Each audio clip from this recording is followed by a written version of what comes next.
kaakay ni Sol. Panibagong araw, panibagong adventure na naman tayo. And for today's episode, we are here in Intramuros, Manila. So mga kaakay, join me today in our food exploration.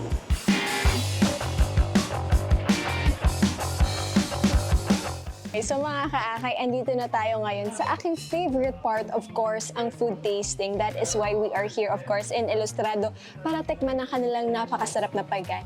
Yung boses ko medyo mahina lang kasi yung mga tao sa likod. Anyways, what we have ordered here are the house specialties of Ilustrado. We have Paella Ilustrado. Ayan, ito yung kanilang signature ng paella. We have the classic bagnet. Ay, nasarapan ako, may nakita akong bagoong. May nakita na akong bagoong. But this is the classic bagnet. We also have palabok with bagnet. And this is the kalyos. Now, syempre, because it's lunchtime, I'm excited to try all of this. Umpisahan natin sa... Kung ano umpisahan dito, umpisahan natin sa bagnet. Wow. And, ayan, may talong pa. Ito yung kanilang classic na ano eh. Lagyan natin ng... Sarap na to. So as you can see mga kaakay, ang food dito is a mixture of Filipino and Spanish food. So you can order the Spanish food as well as you can order the Art Filipino food. Tignan natin to. Talong. The bagnet is very crispy guys and yung kanyang taba is sobrang lambot. Kain tayo.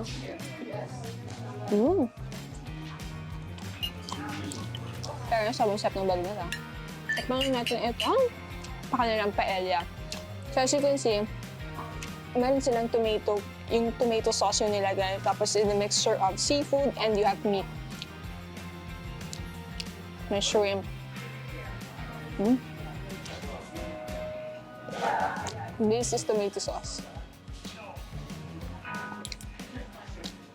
Kuha tayo ng shrimp, of course. Seafood. So ito ang kanilang signature paella dito sa Ilustrado.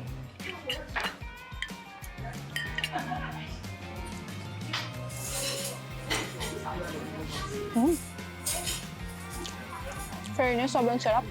Sobrang rich ng flavor ng tomato sauce. And what I love is yung rice, hindi siya masyadong very sticky and yung talagang sobrang basa. Tamang-tama lang. Grabe guys, sobrang sarap ng ambience dito sa Ilustrado. Alam niyo ba, 2 decades na itong Ilustrado. So here we have the beef, merong beans, and then meron din daw laman loob ng beef, tapos may mga chorizo. And yung kanyang sauce, it's made up of tomato. So tikman natin. So mga kakay, this is the house specialty of Ilustrado. Ito lang yung gusto ko matikman muna without the rice. Kain po tayo.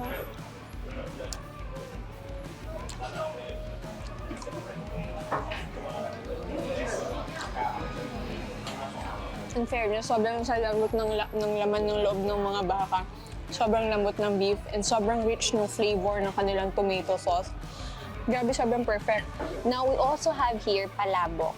So, what's new about this, or first time kong makakita ng palabok na may bagnet on top. So, excited akong tekman ito. Wait lang, lagyan mo natin ng calamansi. Ayan. Siyempre, kailangan may bagnet din on top. Ayan, oh. May mga chicharon pa.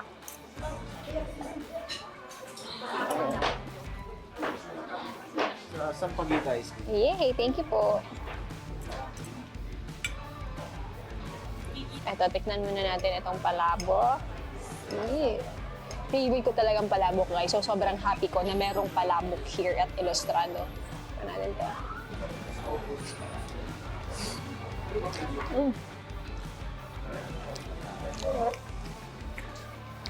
Sobrang sarap ng palabok nila, guys. Bakit? Kasi sobrang lasa ko yung shrimp paste. As in, sobrang lakas ng flavor and sobrang sarap. Yung noodles, hindi masyadong lata, tamang-tama lang yung kanyang pagkaluto ng noodles. At sobrang sarap ng lasa.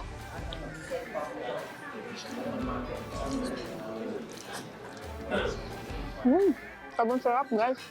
So yun mga kaakay, meron din tayong favorite ko na dessert. We have here ice cream. Pero you know what? This is Sampaguita ice cream. Ito yung tawag nilang Sampaguita ice cream because nilaga daw yung Sampaguita and yung extract ng Sampaguita, ito yung ginawa nilang ice cream. OMG, excited akong tikman. Actually, hindi ko alam, ano yung lasa, kung ano magiging lasa. Pero tikman na natin. Ayan o. Sampaguita ice cream. Sobrang soft. Tikman na natin. Sampaguita.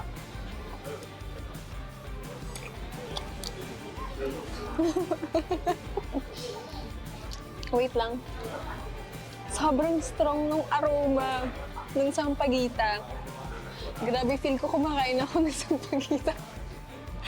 Sobrang sarap niya, pero sobrang strong ng amoy ng Sampaguita. First time kong ganito. So ayun mga kakay, wait lang, sobrang tawa ako. Sabi kasi ni Kuya, ang dami daw nagsasabi, yung parang amoy nito, lasa ang simbahan or lasa ang Quiapo. Amoy Quiapo because talaga sobrang bango. Now we also have here the next dessert, halo-halo. Isa din ito sa bestseller dito, of course, sa Ilustrado. And lahat kasi ng clients or guests nila, mostly talaga is from other countries who visit Intramuros and gustong matikman ng Filipino food. So syempre, I can see a lot of mangoes, ice cream. Ayan. So yung mga kakay, ito din ang kanilang halo-halo. Tikman natin. Sobrang sarap because nung halo-halo kasi ang daming mangga. Nang malalasahan mo talaga dun sa halo-halo yung mga mangga. Kaya sobrang sarap.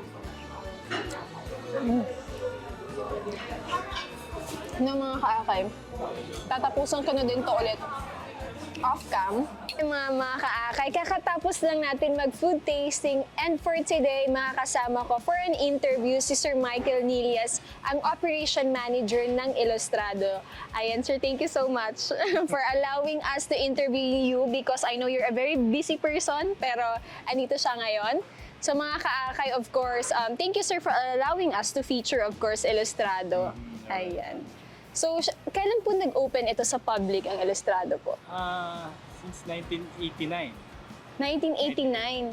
So, ilang years na? So, we're in 34 years. Yun, grabe, sobrang tagal. 34 years. Business, yeah. Still in the business, still in the service. So, most of your clients po or guests are from saan po? Mostly foreigner and Foreigners. Government Officials or mga staffs mo kasi andito sa Intramuros. And then since ang dami pong nagpapasyal sa Intramuros, ito yung nahanap nila na perfect place kung saan sila kumain. Ano po yung mga food or cuisine na ino-offer ng Ilustrado? Filipino-Spanish. Combination of both. So yung kinain ko po kanina is Spanish, yung Especially the paella. paella ayun, Spanish. And callos. Calio, so pero yung mga bagnat sa Filipino food. That's Filipino. Filipino food. So, yung mga foreigners or mga guests, they really want to try the Filipino food. Yes, yes. Tapos ano yung nasasabi nila once they try the Filipino food? Like the bagnet. Oo, bagnet. The callos. Nanibago sila pero Yes, nasarapan oo, naman daw. Ayan. Kasi ako kanina, meron talagang particular yung Sampaguita ice cream. Sabi ko, ang lakas naman ito, Anmoy, pero sobrang sarap ng ice cream, the sweetness, and talagang yung texture, sobrang lambot, pero sobrang tapang. Pero I think that's new for me, and yun talaga yung nirecommend ko pag bumisita sila dito sa Ilustrado, ayun. So, paano po ba sila makabisita dito, or paano po ba, may reservation po ba? Actually, we're open reservation and walk-in. Pwede naman po. For reservation, saan po sila bibisita or anong Facebook page po? Ilustrado Restaurant. Ayun, Facebook page, Ilustrado Restaurant. Then, lalagyan na din natin yung contact number sa mga gustong for reservation. At saka nalaman ko din po, meron din po kayong private dining room, or It's a function room. function room sa mga gustong anong events. Weddings, baptismals, Okay. That can cater ilang tao po. 150 packs. Ganun kadami. Yeah. Ito sa taas, Second. sobrang ganda. Oo. Also garden here. Oo nga, may 300 garden. packs. Etong garden na area, 300 packs. Ayun. Anong oras naman po bukas itong restaurant po? We're open 8 a.m. in the morning Ang aga till pala. 10 p.m. We okay. serve breakfast. Breakfast food, yun din, Coffee shop. coffee shop. Then the dining room, we're open at 11:30 until 3. Then broken time. So we resume our operation from 6 p.m. Until Till 10. 10. Okay. We're open lunch and dinner. Lunch and dinner. Ayan. Tapos anong araw naman po bukas itong restaurant po? Pas kami ng weekends din. Monday to Sunday? Monday to Sunday. So walang sara. Walang close pala ito, Estrada. Ayan. Till Monday. holiday. Holiday We're bukas open. din. Ayan. So syempre mga kaakay, I would like to say na talagang sobrang nag-enjoy ako sa food and the ambience here. Talagang sobrang ganda. Because the building, I think it's an Hispanic architecture din po, no? So yan, sobrang ganda, sobrang nag-enjoy ako. And talagang sobrang trending nito kahit saan ka. Alam mo, parang lahat nakakilala ng Ilustrado. Pero since ako probinsyana, first time ko po makarating dito. And sobrang ganda po. Ayan mga akay. Sir, thank you po for allowing us to feature itong Ilustrado and for having an interview with us. Thank you very much.